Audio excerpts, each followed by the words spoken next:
এখানে আমি মানিকগঞ্জ থেকে এসেছি। আমার সাথে আমার বড় আপু মিষ্টি।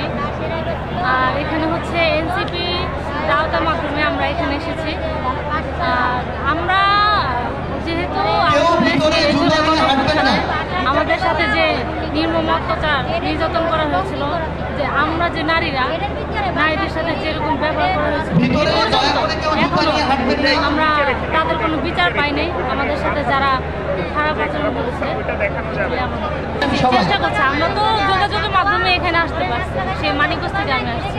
তো ওনারা চেষ্টা করছে আমাদেরকে যত সম্ভব যত দ্রুত সম্ভব আমাদেরকে আমাদের অধিকারগুলো বা আমাদের নিয়ে যে কাজ করার বা নতুন দেশ গড়ার চেষ্টা করছে।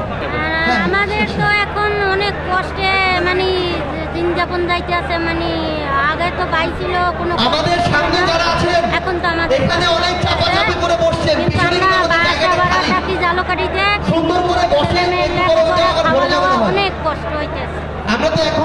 এখন আমাদের আশা যে সরকার থেকে যে অনুদানটা আমাদের থেকে তারপর যদি সার্জিস আলম ভাই সবাই মিলে যদি আমাদের একটা বাসস্থান করে দিত তাহলে আমরা ভালো, আমাদের জায়গা জমিও নাই যে আমরা ভাড়া থাকি।